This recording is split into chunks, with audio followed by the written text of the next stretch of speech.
શાકભાજી લેતો આવ્યો? હા બા લેતો આવ્યો હો શાકભાજી.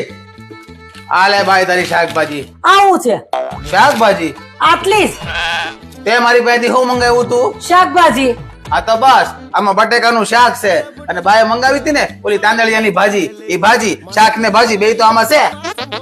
તમે આ 15 કિલોમીટર સરદાર માર્કેટ ગયા ને આટલું શાક લઈને આવ્યા? મંગાવ્યો તો લાવ્યો ભાઈ. લ્યો હીરો ઘોઘે જઈ આવ્યો ને ડેલે હાથ જઈ આવ્યો.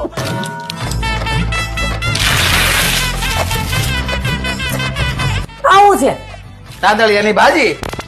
અક્કલ નો ઓતમી મગાવી થી ભાજી લાવ્યો કોથમીર. કોથમીર છે આ? એ હા આ કોથમીર છે. વાસ તો કોથમીર જેવી આવે છે. કોથમીર તો કોથમીર ની જોશ આવે ને. કાઈ નહીં આવતીકાલ લેતો આવી કોથમીર. હો. તાંદળિયાની ભાજી લેતો આવી ભાઈ. ઘરના છોકરા ઘંટી ચાટે અને પાડોશીને આટો. ઓય હું તમને શું કહું, આમાં ફરાળી લોટ તો ક્યાં ગયો? અરે ઈ તો આપડા બબીતા ભાભી છે ને એ બધા ઉપવાસ રાખે તો અહીંયા ઘરે આવ્યા હતા. મને કે થોડો ફરાળી લોટ આપો તો મેં એને લોટ આપ્યો. પણ આખો ડબ્બો ભર્યો તો.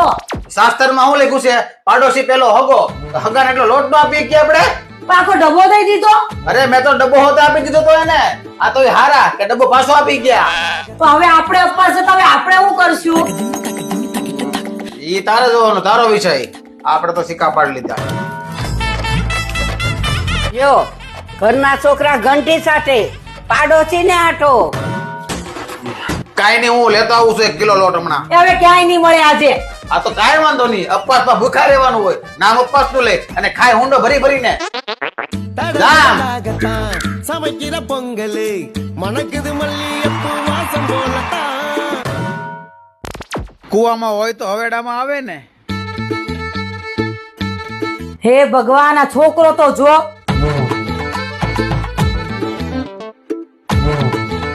બા કબીર છે ને નો એની પથારી અંકેલે નો નાવાના રૂમાલ ઉપે. હું કરવું મારે તો? કુવામાં હોય તો હવેડામાં આવે ને.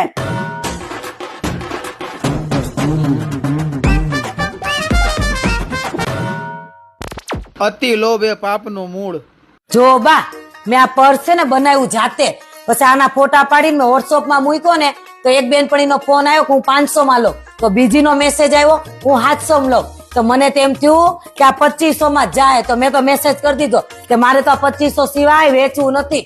આજ 15 દી ત્યાં કોઈનો મેસેજ જ ન આવ્યો. અતિ લોભી પાપનું મૂળ. અચ્છા આશી વાત છે.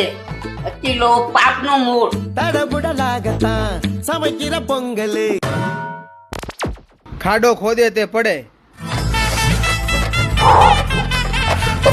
શું થયું આ? અરે મારો દોસ્તાર ને રગલો પંચર વાળો મન કે મારા ધંધામાં બહુ મંદી હાલે છે. મેં કીધું ચિંતા ન કર, અમે લેવા 50 રૂપિયાના ખીલા બધા રોડમાં પાથરી દીધા. પછી હું આમ જરાક હાલવા ગયો ને તો એમાંથી જ 1 કિલો ચપ્પલની હોહરો નીકળી અને મારા પગમાં ગળી ગયો. બહુ દુખે છે. આ બરાબર છે, ખાડો ખોદે ઈ પડે. સાચી વાત છે. અરે બાય પણ કઈક ટ્યુબ બ્યુબ તો લગાડ, બહુ દુખે છે. આ બાય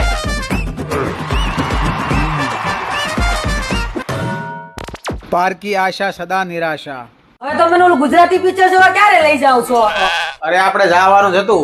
આપણે બબીતા ભાભી છે કે નહીં એ કે મારે એ ફિલ્મ જોવું છે, મને બહુ ગમે છે. મેં કીધું કાંઈ વાંધો નહીં, આપણે બધા હારે જોવા જાહું. મને કે હું થોડી નવરી પડું ને પછી જાય. તો એ ક્યારે નવરા પડે છે?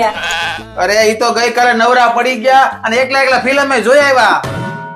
આ ઓલું કહે છે ને કે એ પારકી આશા સદાય નિરાશા.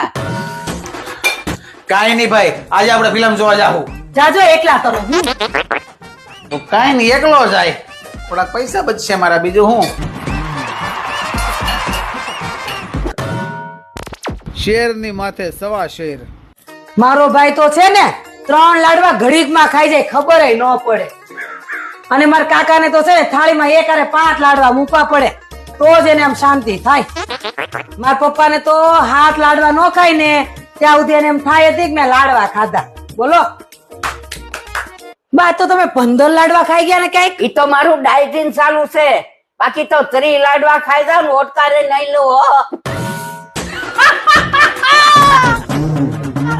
આને કેવા શેરની માથે હવા શેર.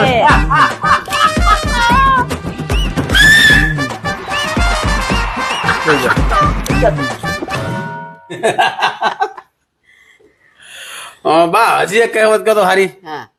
હશે એનું ઘર વસે. હા ભાઈ, હશે એનું ઘર વસે. આમે આ ભાગદોડ ભરી જિંદગીમાં કદાચ થોડી ઘણી ચિંતાઓ થાય તો હું વારંવાર કહું છું ને આજે ફરી પાછો કહું છું કે ચિંતાની ચિંતા કરવાથી ચિંતા જતી હોત તો કઈ વાતની ચિંતા. ચિંતાની ચિંતા કરવાથી ચિંતા જતી હોત તો કઈ વાતની ચિંતા. એટલે ચિંતાની ચિંતા છોડી અને કરો મોજે મોજ. એટલે ચિંતાને પણ ચિંતા થાય કે સાલું આને મારી ચિંતા કેમ નથી. તો ભાઈ મિત્રો, કરજો મોજે મોજ. અને અમે તો મોજ તમને કરાવીએ છીએ. તો ખરેખર તમને મોજલી આવી હોય તો આ વિડીયોને લાઈક કરો, લાઈક કરો, શેર શેર કરો, કરો, અને અમારી ચેનલને સબસ્ક્રાઇબ કરો. સબસ્ક્રાઇબ કરો, બા બોલો તો સબસ્ક્રાઇબ કરો. સબસ્ક્રાઇબ કરો. હા ભાઈ, તમે સમજી જાઓ ભાઈ, બા સબસ્ક્રાઇબ કરવાનું કહે છે, બરાબર છે. હા, અને અમારા ફેસબુક પેજ ને ફોલો કરો. ફોલો કરો. ફોલો કરો. હા ભાઈ, તમને અમે છે ને બાને શીખવાડી દીધું ભાઈ, લાઈક કરો, શેર કરો, એવું બધું શીખવાડી દીધું છે, હા. બરાબર છે. તો કરજો. બાકી તમારે અમારા બ્લોગ જોવા હોય તો ઉપર લખેલું જ છે પારોન ગુરુ બ્લોગ્સ.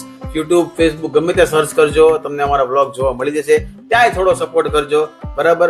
ફરી મળીશું નવા વિડીયોમાં, ફરી કરીશું આપણે હસાવવાનો પ્રયત્ન. ત્યાં સુધી આપ સૌ વ્યસ્ત રહો, મસ્ત રહો, તંદુરસ્ત રહો અને સદાય હસતા રહો. હસતા રહો.